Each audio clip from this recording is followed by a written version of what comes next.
Today is No Whining Wednesday, and it's your girl, Jeannie.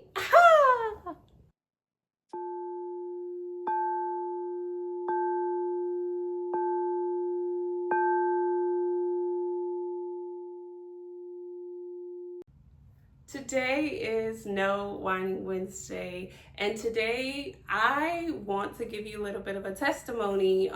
It was years ago, but the call came in from this person, and I haven't spoke to them in years, and it just brought up so much of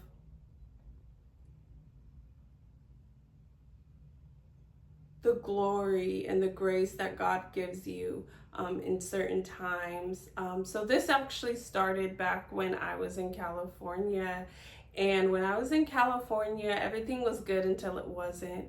Long story short, I was taking a walk one day and this old lady, she had all these groceries and it was just her. And I asked her and I was like, "Do you need help?" And she was like, "Why would you help me?" And I was like, "Because you look like you need help."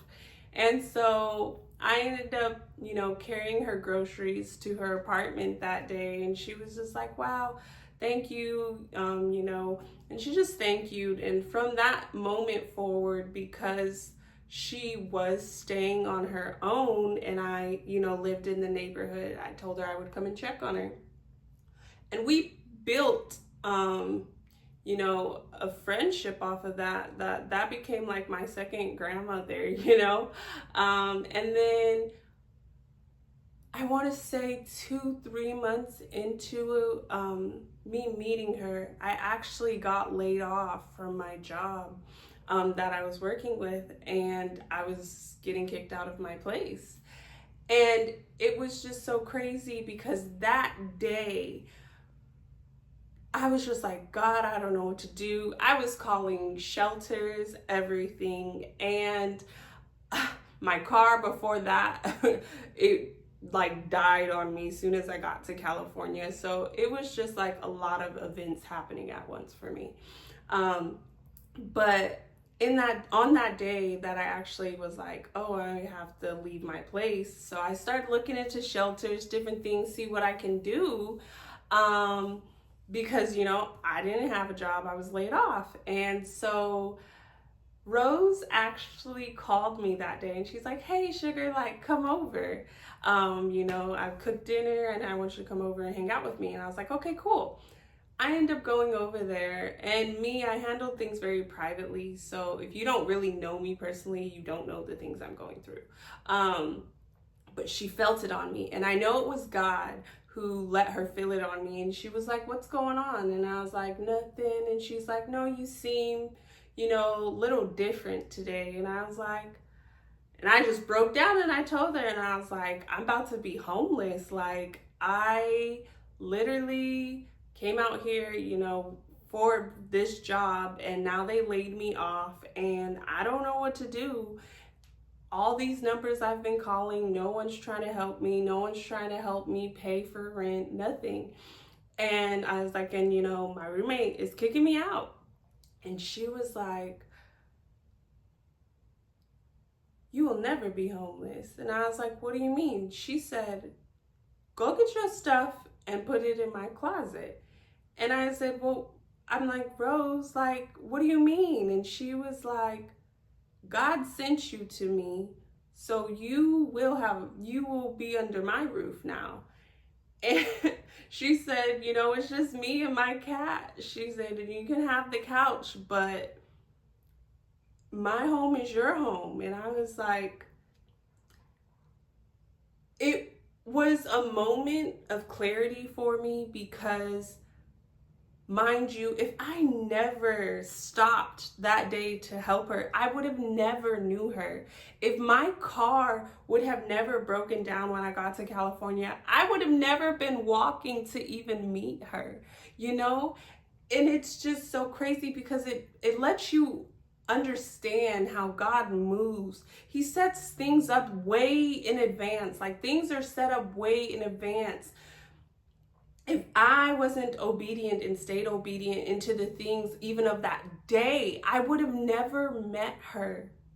I would have never grabbed her groceries. I would have never knew her. And to know that someone who doesn't even know me would open their door. The next thing she said to me, I said, "You don't know me from a can of paint, Rose." She said, "I know your heart. You were my goddaughter and God sent you to me." When I tell you all the defeat that I had in me was just able to just leave my body, my mind, and I felt an instant peace come over me. I knew I was safe. I knew God sent me there for a reason. And to look back at all the steps prior to that, it just shows that when you follow the path that was paved for you, nothing will ever be forced. It won't be a force. It's paved already. It's aligned already directly where you need to be. You just have to continue to do the natural things. I took a walk to clear my head and talk to God that day and end up meeting his angel.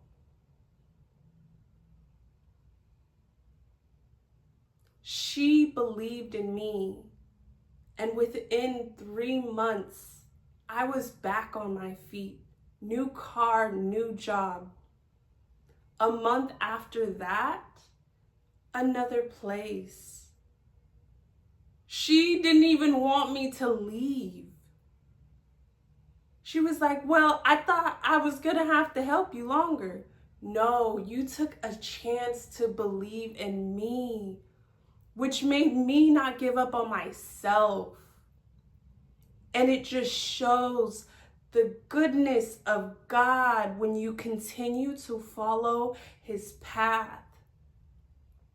Where one moment I saw my whole future of being homeless on the street and going downhill in California, God said, "No, I have other plans for you."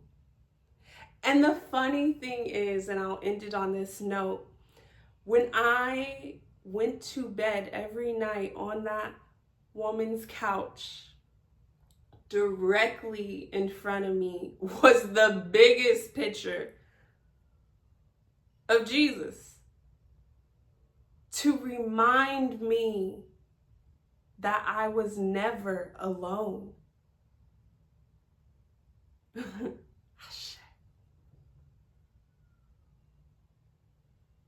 And like I say in every video, remain in flow and watch everything else unfold. Peace.